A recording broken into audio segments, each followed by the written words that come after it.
início do século XVII, né? 1616. Nesse período, ou nós lembrarmos alguns fatos rápidos, a maior parte da Amazônia não pertencia a Portugal, pertencia à Espanha. Porque lembra que nós tínhamos o Tratado de Tordesilhas, aquela linha imaginária que dividia o mundo entre Portugal e Espanha? E esse tratado, a linha passava mais ou menos próximo aqui em Belém, né, cortando todo o Brasil, indo até a Laguna, lá em Santa Catarina. E a maior parte, essa parte oeste de toda a Amazônia, de Belém em direção ao Amazonas, era pelo Tratado da Espanha. Então, os portugueses, no século XVII, iniciam toda uma estratégia no processo de ocupação da região. E a estratégia tanto portuguesa como espanhola era o quê? A cruz e a espada. Igreja e forte, né? Então, os símbolos, a cruz e a espada, né? Então, a fortaleza, evidentemente, essa ocupação militar era importante. Só que 12 de janeiro de 16 é a data oficial da fundação, mas existiam pessoas morando aqui nesse território, né? Já há milhares de anos, toda a sociedade indígena que vai estar aqui.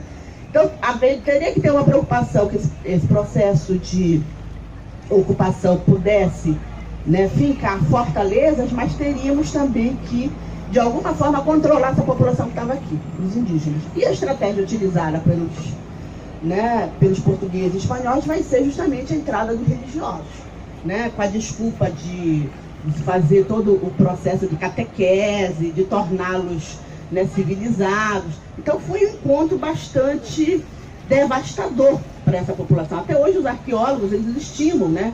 Não se tem ideia de qual é a estimativa dos arqueólogos, da arqueologia, de quantos habitavam aqui toda essa região, mas foi um momento de dizimação. A localização do forte, se nós pensarmos, veja bem, e olhando o mapa, aí eu peço que os monitores comecem a distribuir aí também os folders, por favor, porque nos folders tem um mapinha, né, nosso roteiro, vai ser para vocês. Por favor, distribuam aí os folders. Os folders têm um mapinha e tem um resumo de cada um dos pontos que nós vamos passar, tá? Necessário dizer que nós tivemos o financiamento do IFAM, que é o nosso maior apoiador nesse projeto, né? Então, se vocês olharem o mapa da cidade, isso aqui é uma península, é uma ponta, né? E o que é que nós temos aqui? O rio Guamá, né? E aqui começa a formação da Baía do Guajará, né? Então, estrategicamente, o ponto dessa entrada do rio Amazonas, né, tecnicamente é errado dizer que isso é rio Amazonas, porque quando o rio Amazonas chega na Ilha do Marajó, ele se dilui. O lado de Macapá ele sai direto, e o lado daqui ele encontra a Ilha do Marajó. Então se dilui em pequenos furos, vai encontrar o rio Tocantins, e vai formar depois o que chama do rio Pará, e vai, né? Então, na verdade, eles pensavam que era o rio Amazonas, né? Então, a ideia da fundação dessa fortaleza seria no local que pudesse controlar essa defesa dos de fora. Por que começou a fundar? Porque, além dos espanhóis, quem é que estava por aqui? Os ingleses, né? Os franceses, os holandeses, né? Que começaram a entrar também por aqui, fundaram algumas feitorias. Depois vão ficar lá com a parte norte da América do Sul. Guiana Francesa, Guiana e Suriname, certo? Então, era necessário defender dos de fora e defender dos de dentro, que estavam aqui dentro, os indígenas, né? O sítio urbano, a localização, bom, tem que ser uma área mais alta. A área mais alta em Belém, gente, e nesse século XVIII, é isso aqui, 4, 5 metros, né? Se vocês olharem, né, a partir daí do Vero-Peso começa a baixar. Então, esse ponto mais alto da construção dessa fortaleza. Essa fortaleza, a que nós vemos hoje, não é original, né? Ela já foi destruída, reconstruída, né? A última reforma aí do Feliz Lusitânia, que foi feita aí em 2000, 2001, é essa. Mas se vocês tiverem oportunidade, nesse roteiro, a gente não entra nos museus, porque a gente nunca sabe se vai dar 30 ou 200 pessoas, então não tem como entrar. A gente convida vocês a virem outros dias, terça-feira, eu acho que é o dia gratuito. Vocês podem visitar e tem um museu que conta o Museu do Encontro, né? Que conta essa história, tem esses resquícios, vale a pena vocês visitarem, né? Para conhecer a questão da fortaleza.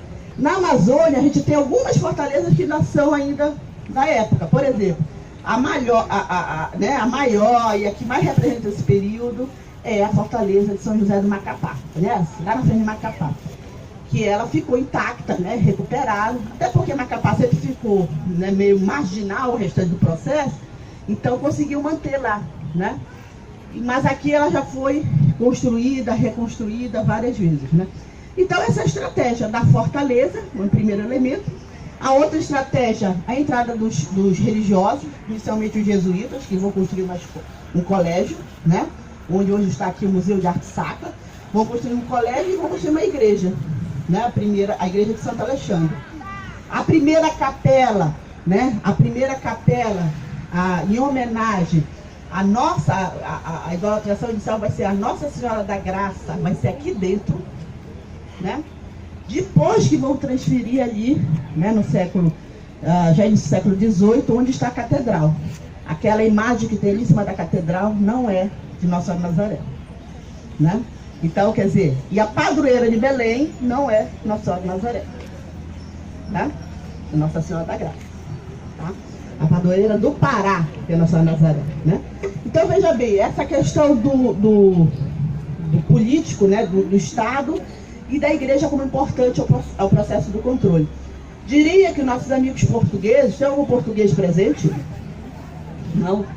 Foram, ao contrário do que se fala, extremamente inteligentes, né? Porque graças a toda essa estratégia dos portugueses de construir as fortalezas, de adentrar, nós temos esse território imenso que é o Brasil e a Amazônia, porque nós poderíamos estar hoje aqui falando espanhol, ou inglês, ou holandês, ou francês, né? A França queria até a metade do Amapá, não conseguiu, né? Ficou lá pelo rio Oiapoque, né?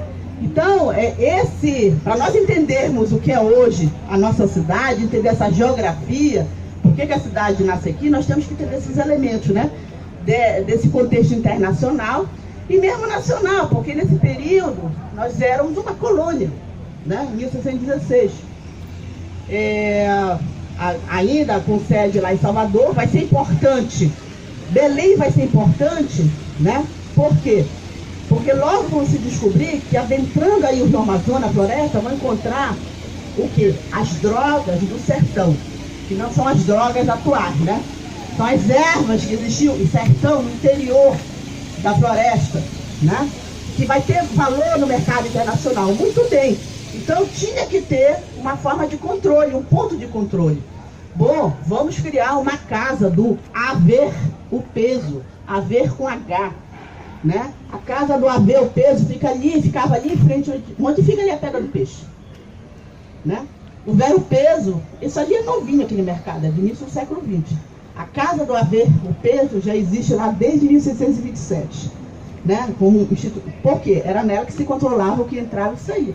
Então Belém passa a ser uma cidade estratégica porque nós estamos mais próximos da Europa. Desculpa aí, né? Em termos do espaço absoluto, né?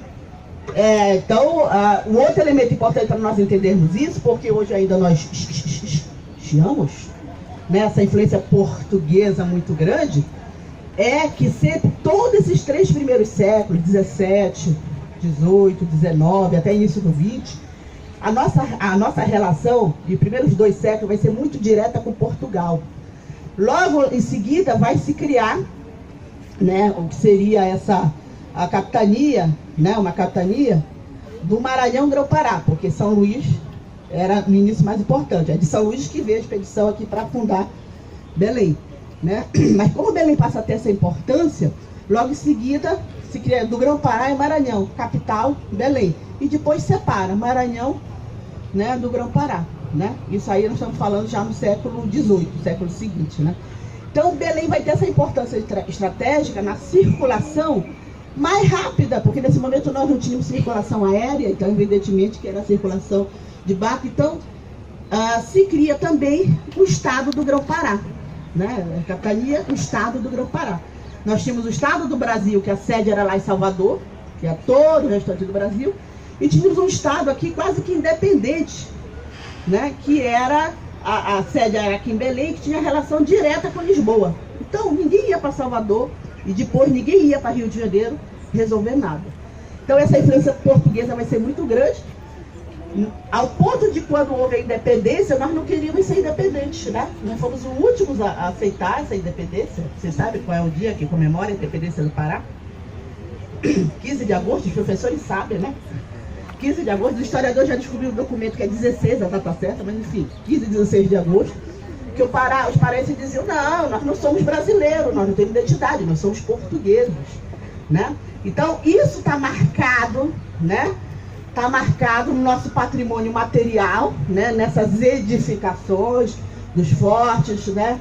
Das ordens religiosas que vão se estabelecer aqui, jesuítas, carmelitas, mercedários, franciscanos, né? Todas essas ordens vão ter essas igrejas dentro da cidade de Belém e também nas cidades do interior, né? Está muito marcado nesse momento. É bom lembrar que, evidentemente, foi uma estratégia de ocupação, mas foi uma estratégia de dizimação da população indígena, né?